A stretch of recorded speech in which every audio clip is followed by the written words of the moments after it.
우리는 수많은 말들이 넘쳐나는 시대에 지금 살고 있다고 볼 수 있습니다. 세상은 갖가지 소리로 가득 차 있죠. 눈만 뜨면 TV 또 스마트폰은 1초도 쉬지 않고 세상의 온갖 소리들, 말들을 들려줍니다. 우리는 하루 종일 그런 소리, 말을 들으며 살죠. 여러분, 그 많은 말들 가운데서 진실로 영적으로 유익하고 또 꼭 필요한 말은 얼마나 될까요?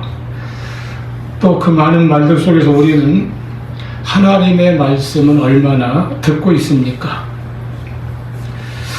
이 말과 지식과 정보의 홍수 속에서 때로 그리스도인들이 놓치고 있는 것, 즉 하나님께서 우리에게 지금 말씀하시는 하나님의 뜻은 무엇인가 하는 것입니다. 인생과 신앙의 위기는 하나님을 멀리하는 데서 옵니다. 그리고 그것은 하나님의 말씀을 듣지 않을 때에 찾아옵니다. 아모스 8장 11절에서 하나님께서 단식하시기를 너희가 양식이 없어 주림이 아니요 물이 없어 가람이 아니요 여호와의 말씀을 듣지 못한 기갈이라 하셨습니다. 말씀의 결핍은 영적인 주림과 기갈을 가져옵니다. 그리고 그것은 인생의 주림과 기갈이 될 것입니다. 우리의 신앙과 우리의 삶은 하나님의 말씀에 뿌리 내리는 신앙이어야 합니다. 내 믿음이 말씀에 깊이 뿌리 내리지 못하면 아무리 오래 교회를 다니고 신앙생활을 해도 결국 내 생각대로 내 뜻대로 예수를 믿고 내 생각대로 신앙생활을 하게 됩니다. 그런데 말씀을 떠난 그 내 생각이라는 것이 어디에서 온 것입니까? 대부분은 세상에서 온 것이죠. 세상에서 보고 듣고 읽고 공부하고 생각하고 그런 데서 나온 것입니다. 세상의 지식, 세상의 문화, 세상의 사상, 세상의 정치 이데올로기, 세상의 경험, 그리고 이것저것 사람들이 만들어낸 온갖 지식들, 그런 것이 내 인생을 이끌어 간다고 생각해 보십시오. 어떻게 되겠습니까? 중요한 것은 내 영혼이 하나님께 그리고 하나님의 말씀에 튼튼하게 깊이 뿌리 내리는 것입니다. 그래서 올해 우리 교회 표로 다시 한번 삼고 강조하고 있지 않습니까? 우리는 저마다 자신의 인생의 나무에 꽃을 피우기를 원합니다. 또한 여러 갈래 가지를 뻗어서 무성하게 잘 보이기를 원합니다. 나아가서 풍성한 열매가 많이 맺히기를 바라죠. 그런데 우리가 먼저 물어야 할 것은 나는 어디에 서 있는가? 내 삶은 어디에 뿌리를 내리고 있는가 하는 문제여야 할 것입니다. 갈수록 세상은 급변하고 분파가 심합니다. 인간으로서의 가치관과 가정과 사회의 토대까지 모래성처럼 흔들리는 시대입니다. 이러한 불안과 혼돈의 시대에 그리스도인들이 가져야 할 진정한 믿음의 가치관은 어디에 있습니까? 그것은 창조주 하나님, 우리의 생명의 근원이신 참 근원이신 하나님께 인생의 뿌리, 신앙의 뿌리를 내리는 것입니다. 바르게 내리는 거예요. 시편 1편의 시냇가에 심은 나무처럼 하나님의 말씀에 깊이 뿌리 내리는 것입니다. 우리가 이 정체성이라는 말을 합니다. 어떤 사람에게 있어서 가장 그 사람다운 그 상태나 모습을 가리키는 것이죠. 그리스도인의 정체성은 무엇입니까? 예수를 믿는 신앙과 함께 하나님의 말씀에 뿌리를 내리고 살아가느냐에 달려 있는 것입니다. 누구나 열매를 원하지만은 먼저 뿌리를 바르게 내려야, 뿌리가 바르게 내려져야 바른 열매, 좋은 열매, 풍성한 열매를 맺게 됩니다. 여러분, 하나님은 말씀의 하나님이십니다. 우리는 육신이기에 영이신 하나님의 형상을 볼 수가 없지요. 그리고 하나님께서는 그 어떤 형상을 만드는 것도 금하셨습니다. 오직 하나님께서는 말씀으로 우리에게 임하시고 말씀으로 역사하시고 말씀으로 우리를 만나 주십니다. 하나님은 말씀하시는 하나님이십니다. 하나님께서는 말씀으로 세상을 창조하시고 말씀으로 다스리시고 말씀으로 우리를 인도하십니다. 그 하나님의 말씀에 대하여 오늘 1절에 보니까 옛적에는 선지자들을 통하여 여러 부분과 여러 모양으로 우리 조상들에게 말씀하신 하나님이 이렇게 기록되어 있습니다. 여기 옛적에는 이라는 말은 구약시대를 가리키는 것이죠. 그때는 이스라엘 백성, 이스라엘 민족을 택하셔서 하나님 백성 삼으셨고 그들에게 하나님 말씀을 주셨습니다. 우리 조상들에게 주셨다고 했죠.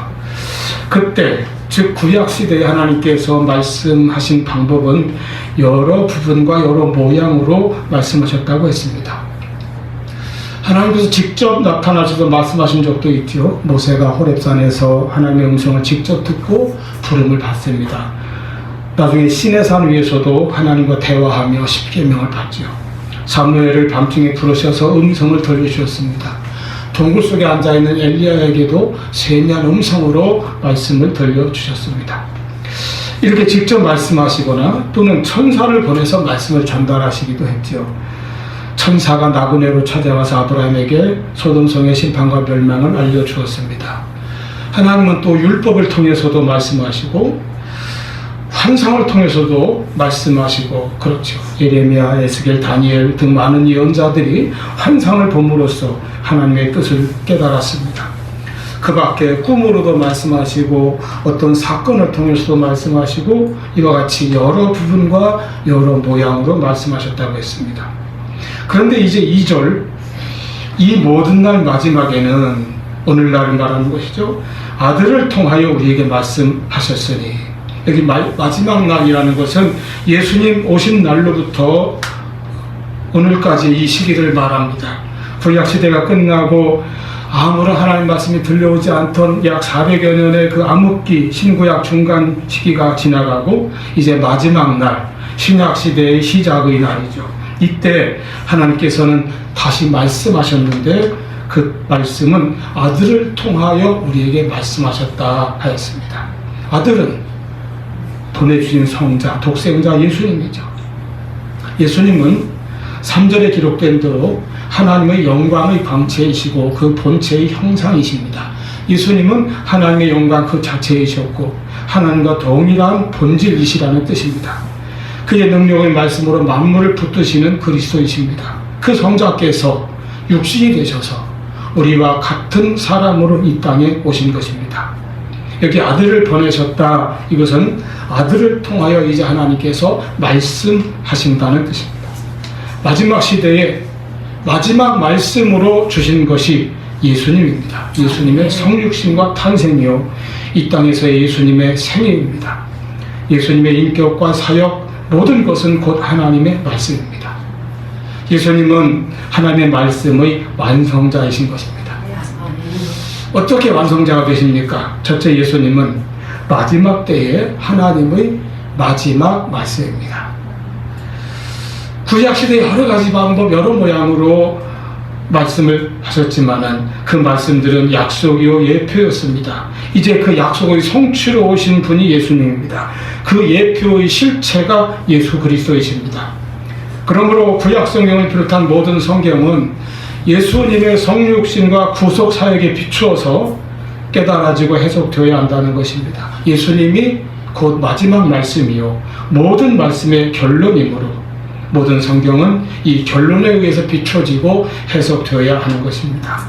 요한복음 5장 29절에 예수께서 말씀하셨습니다. 너희가 성경에서 영생을 얻는 줄 생각하고 성경을 상고하거니와 이 성경이 곧 내게 대하여 증거하는 것이니라. 요한복음 20장 31절 오직 이것을 기록함은 너희로 예수께서 하나님의 아들 그리스도이심을 믿게 하려 하며 또 너희로 믿고 그 이름을 힘입어 생명을 얻게 하려 합니다. 아멘. 여러분 구약의 선지자들은 계시를 전달했습니다. 그러나 예수님은 계시를 전달하시는 분이 아닙니다. 예수님이 곧 계시요 계시의 완성자이십니다. 요한복음 1장 14절 말씀이 육신이 되어 우리 가운데 거하시며 예수님은 그 말씀이신 분이 우리에게 오셨다고 했어요. 여러분 이제 더 이상 새로운 계시, 다른 계시를 찾아 헤맬 필요가 없습니다. 하나님을 알고 싶으면 예수님을 보세요. 많은 사람들이 구약의 하나님을 엄하고 두려운 분으로 생각합니다. 무서운 심판자로만 생각합니다. 아니에요. 그 하나님께서 아들을 보내셨습니다. 예수님이 곧 하나님의 말씀입니다. 예수님의 삶, 예수님의 가르침, 예수님의 말씀, 예수님께서 하신 일, 예수님의 사랑, 예수님의 십자가, 예수님의 고난과 죽음, 예수님의 부활, 이 모든 것 안에 하나님의 마음과 하나님의 심장이 모두 담겨 있습니다. 예수님 안에 하나님의 뜻이 완전히 드러나 있는 것입니다. 예수님을 통해서 성경을 알고 예수님을 통해서 우리는 하나님을 알고 하나님의 마음을 알게 되는 것입니다. 이 모든 날 마지막에는 아들을 통하여 우리에게 말씀하셨으니, 그러므로 예수님은 단순히 위대한 선지자 중 한 분이 아닙니다. 예수님은 하나님의 마지막 언어이시며 계시의 마침표가 되십니다. 요한복음 14장 8절 빌립이 예수님께 여쭙습니다. 주여 아버지를 우리에게 보여주시옵소서, 그리하면 족하겠나이다. 그러자 9절에 예수님께서 대답하시죠. 나를 본 자는 아버지를 본 것이다. 아멘. 예수님을 본 자는 하나님을 만난 것입니다. 예수의 음성을 들은 자는 하나님의 말씀을 읽는 것입니다. 세상의 철학이나 유행하는 가치관에 귀를 기울이지 마세요. 하나님은 이미 예수라고 하는 가장 완벽하고 최종적인 말씀을 우리에게 주셨습니다. 우리가 성경을 펴고 예수님을 바라볼 때에 우리는 비로소 인생의 방황을 끝내고 진리의 종착역에 도달하게 됩니다. 내가 곧 길이요 진리요 생명이니 나로 말미암지 않고는 아버지께로 올 자가 없느니라. 아멘. 여기서 우리가 하나 더 생각해 볼 것은 예수님이 마지막 말씀이요 계시의 완성자이심으로, 여러분 예수님 외에 그 이후에 등장한 다른 자칭 계시라고 하는 것은 모두가 참이 아니라는 것이죠. 진리가 아니라는 것입니다. 즉 가짜요 거짓입니다. 예수님이 하나님의 마지막 계시인데 그 외에 다른 계시를 주장한다면 가짜일 수밖에 없어요. 신약 성경에 예수님의 생애와 말씀, 십자가의 죽으심과 부활을 기록한 복음서가 있습니다. 또 예수님이 승천하시고 예수께서 약속하신 성령이 강림하신 후에 교회를 세우시고 그 교회가 복음을 전한 역사의 사도행전이 있고, 또 각 교회에 예수님의 가르침을 자세히 풀어 설명한 서신서가 있습니다. 마지막으로 예수께서 사도에게 직접 보여준 계시를 기록한 요한계시록까지, 이렇게 성경이 끝났습니다. 계시가 끝났습니다.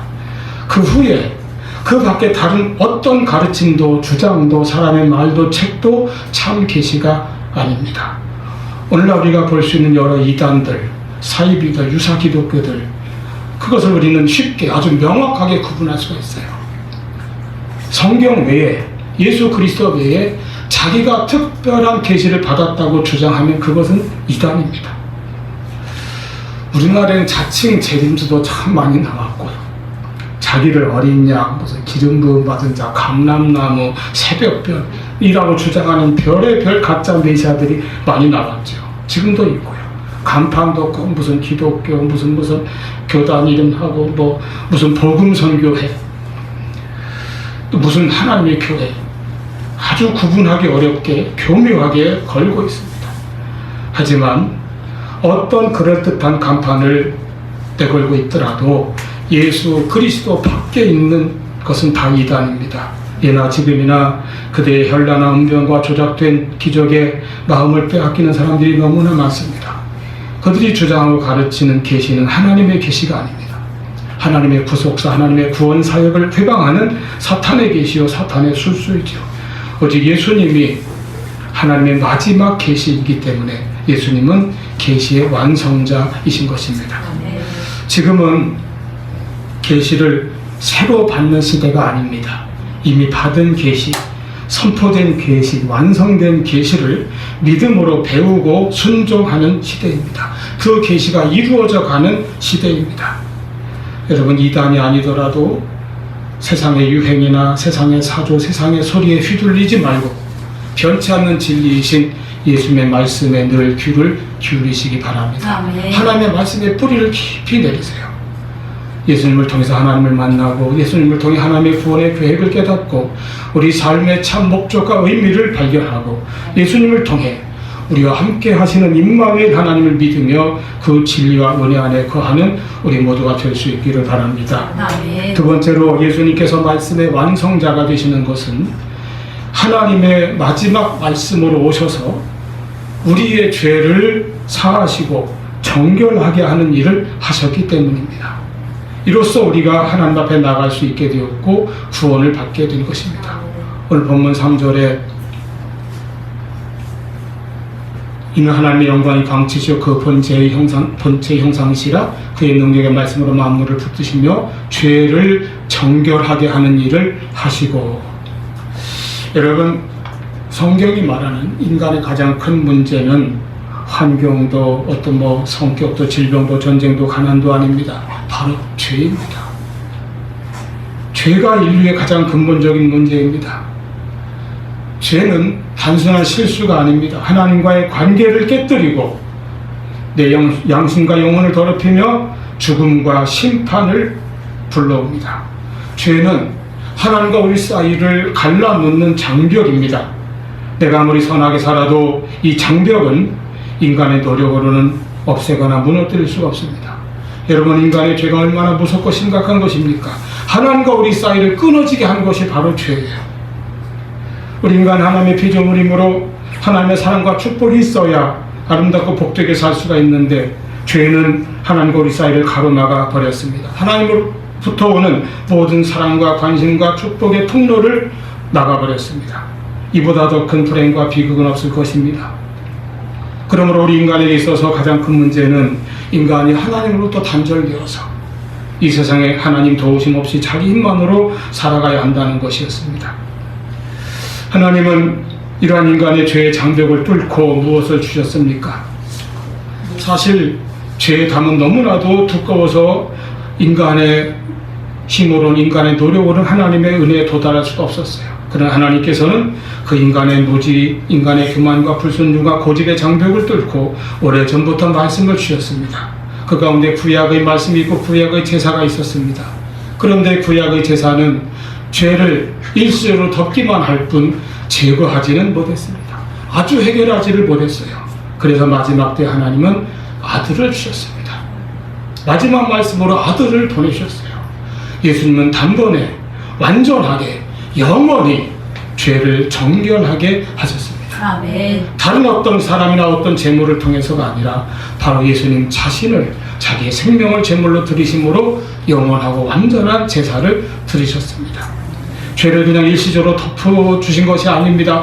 잠깐 가린 것이 아닙니다. 3절을 보세요. 정결하게 하셨다고 했습니다. 완전히 깨끗하게 씻어 없애주신 것입니다. 이 땅에 오셔서 예수님은 이렇게 우리의 죄 문제를 해결하시고 우리를 구속하셨습니다. 구원하신 것이죠. 하나님의 마지막 계시이신 예수님이 하신 일이 바로 이 죄를 정결하게 하신 것입니다. 십자가에서 예수님은 마지막 말씀으로 뭐라고 하셨습니까? 다 이루었다. 주님이 이 세상에 우리의 이 죄악 속에 찾아오셔서 십자가로 그 죄를 정결하게 하시는 사역을 완수하셨다. 다 이루셨다는 것입니다. 그러므로 우리가 이 문제를 위해서 내가 해야 할 일이 더 남아있는 것이 아닙니다.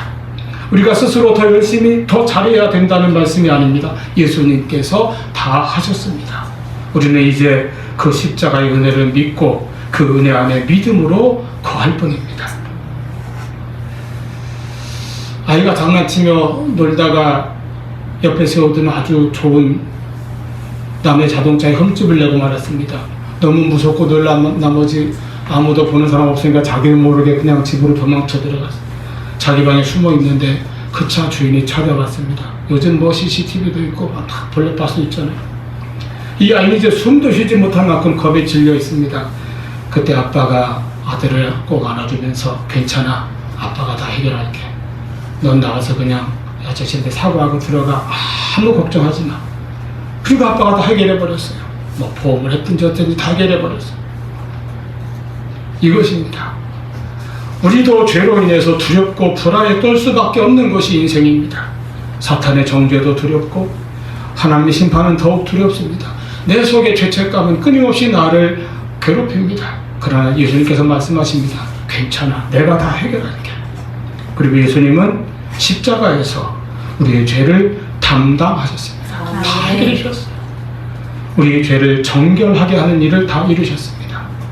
우리가 주 앞에 나와 회개할 때마다 주님 말씀하신다. 괜찮다, 내가 다 짊어졌다. 여러분, 때로 우리는 여전히 과거의 죄책감에 묶여있기도 합니다. 스스로를 자책하고 정죄할 때도 많습니다. 반복되는 실패 앞에 늘 괴로워합니다. 나는 왜 이 정도밖에 안 될까? 아닙니다. 우리의 죄보다 말씀이요 구원의 완성자이신 예수님의 은혜가 더 큽니다. 더 능력 있습니다. 우리의 실패와 우리의 연약함보다 예수님의 사랑이 더욱더 강력합니다. 이제 회개하고 그리스도 예수 안에 있는 자에게는 결코 정죄함이 없습니다. 여러분, 이 세상을 자꾸 부서지게 하고 더 타락하게 만드는 것이 무엇입니까? 바로 인간의 죄입니다. 인간의 행복을 계속해서 불행으로 만들어가는 근본 원인이 무엇입니까? 하나님과 우리 사이를 가로막고 있는 인간의 타락과 죄입니다. 이 죄를 해결하지 않으면 인간들에게는 아무런 소망이 없습니다. 그저 눈앞의 현실만을 보면서 물질과 쾌락만을 쫓으며 살아갈 뿐이죠. 예수님께서는 이 죄를 정결하게 하셔서 이 문제를 해결하시고 다시 영광과 능력의 보좌에 앉으셨다고 했습니다. 우리의 죄와 구원의 문제를 다 해결하셨기 때문입니다. 이제 우리가 해야 할 것은 이 은혜를 믿고 그 믿음을 가지고 예수 안에서 살아가는 것입니다. 여러분, 잘 기억하십시오. 예수님은 죄를 정결하게 하셨습니다. 이것은 나의 노력과 힘이 아닙니다. 나의 의가 아닙니다. 우리 스스로는 죄에 대해서 아무것도 할 수 없습니다. 그러나 예수 그리스도의 십자가 앞에 나와 엎드릴 때 예수께서 우리의 죄를 가져가시며 다 지고 가십니다. 우리 죄를 정결하게 하시고 우리를 하나님 앞에 담대히 나아가게 해주십니다. 그러므로 갈라디아서 2장 20절 내가 그리스도와 함께 십자가에 못 박혔나니 그런즉 이제는 내가 사는 것이 아니요 오직 내 안에 그리스도께서 사시는 것이라. 이제 내가 육체 가운데 사는 것은 나를 사랑하사 나를 위하여 자기 몸을 버리신 하나님의 아들을 믿는 믿음 안에서 사는 것이라. 할렐루야. 아멘. 세 번째로 우리의 죄를 정결하게 하사 구원하신 예수님께서는 다시 높임을 받으시고 지금은 우리를 다스리십니다. 그의 능력의 말씀으로 만물을 붙드시며 죄를 정결하게 하는 일을 하시고 높은 곳에 계신 지극히 크신 이의 우편에 앉으셨느니라. 아멘. 여러분, 십자가에서 죽임당하신 예수님은 그것으로 끝이 아니었습니다. 그 절망과 패배와 죽음이 끝이 아니라 예수는 부활하셨고 또 승천하셨습니다. 그냥 육신만 올라가신 것이 아니라 높아지셨다는 것이죠. 그리고 보좌에 앉으셨습니다. 구약시대 제사장들은 성막 밖에서나 안에서나 늘 서서 봉사했습니다. 항상 일이 있었기 때문입니다. 일이 끝나지 않았기 때문입니다. 예수는 이제 그 모든 사역을 완성하셨고 다 해결하셨고 다 이루셨고 다 이기셨습니다. 그러므로 이제는 승리자로 앉아 계십니다. 사도행전에도 전능하신 하나님 아버지 우편에 앉아 계시다가 우리가 그렇게 고백하지 않습니까? 그 보좌에 앉으사 능력의 말씀으로 온 세상과 우리의 삶을 붙들고 계십니다. 아멘. 이렇게 예수님이 보좌에 앉으셨다는 것은 구원의 역사가 이제는 다 이루어졌다, 끝났다는 선언입니다. 그래서 예수님은 지금 우리의 왕이십니다. 세상이 흔들려도 역사가 혼란스러워도 예수는 여전히 보좌에 계십니다. 우리의 어떤 어려움이나 위기나 곤고함이나 벅찬 사회생활 속에서도 우리 인생을 바라보시며 다스리시는 분은 세상 권세가 아니라 보좌에 앉으신 예수 그리스도이십니다. 아멘. 또한 승리하신 예수님께서 하나님 우편 보좌에 앉으셨다는 것은 그 자리에서 우리를 위한 중보자로 계시다는 뜻입니다. 로마서 8장 34절 누가 정죄하리요 죽으실 뿐 아니라 다시 살아나신 자는 그리스도 예수시니 그는 하나님 우편에 계신 자요 우리를 위하여 간구하시는 자시니라. 할렐루야. 아멘. 우리를 위해 간구하시려고 하나님 우편에 앉으셨다고 합니다. 여러분, 우리가 세상 사는 동안 다시는 죄에게 종노하지 아니하도록 전국 백성의 아름다운 사람으로 힘있게 자라나고 살아갈 수 있도록 붙드시고 하나님 우편에서 우리를 위해서 중보하십니다. 그뿐만 아닙니다. 혹 우리가 연약하여 넘어지고 다시 실패하고 죄를 짓는다 하여도 하나님 우편에 계신 예수께서는 우리의 대언자, 변호사가 되어주실 것입니다. 요한일서 2장 1절 나의 자녀들아 내가 이것을 너희에게 쓰면 너희로 죄를 범하지 않게 하려 함이라. 만일 누가 죄를 범하여도 아버지 앞에서 우리에게 대언자가 있으니 곧 의로우신 예수 그리스도시라. 아멘. 여러분, 예수님은 지금도 나와 함께 하시는 주님이십니다. 예수님의 은혜의 역사, 주님의 역사는 지나가버린, 끝나버린 일이 아니라 예수님은 지금도 살아계십니다. 그러므로 우리의 신앙은 어떤 과거의 추억이나 전통이 아닙니다. 신앙은 지금, 현재 진행형의 관계입니다. 그리고 항상 또한 미래의 소망입니다. 예수님은 지금도 우리를 다스리시고 앞으로도 우리를 다스리실 것입니다. 지금도 우리를 위해서 기도하시고 중보하십니다. 앞으로도 그렇게 하실 것입니다. 예수님은 지금도 우리의 삶을 보고 계시며 함께 하십니다. 앞으로도 그렇게 하십니다. 그래서 이 세상에서 우리는 홀로가 아닙니다. 때로 세상에서 나의 가치를 부정당하거나 상처받은 사람일지라도 우리는 예수 그리스도 은혜와 공로로 구원받은 보배로운 존재들임을 항상 기억하십시오. 믿으십시오. 우리 모든 삶의 현장 속에 주님이 늘 나와 함께 하심을 믿으시길 바랍니다. 아멘. 사랑하는 여러분, 하나님은 더 이상 다른 방식, 다른 계시로 말씀하지 않으십니다. 마지막 때에 예수 그리스도를 통하여 최종적으로 말씀하셨어요. 말씀의 완성은 십자가에서 우리의 죄를 대속하시고 부활하셔서 살아계신 예수 그리스도이십니다. 아멘. 그러므로 오늘 우리가 할 일은 아주 간단하고도 정확해야 합니다. 예수를 믿는 것입니다. 아멘. 예수님을 영접하는 것입니다. 예수님을 붙드는 것입니다. 예수님을 신뢰하며 예수님을 따르는 것입니다. 오직 예수 안에서 참된 구원의 확신과 소망을 붙드는 저와 여러분이 되기를 바랍니다. 아멘. 세상은 끊임없이 변하고 흔들리지만 주님의 보좌는 영원합니다. 언제나 세상의 소리에 끌려다니지 마시고 우리를 정결케 하시고 승리하게 하시는 예수 그리스도를 바라보며 당당하게 나아간 우리 모두가 될 수 있기를 축원합니다. 아멘.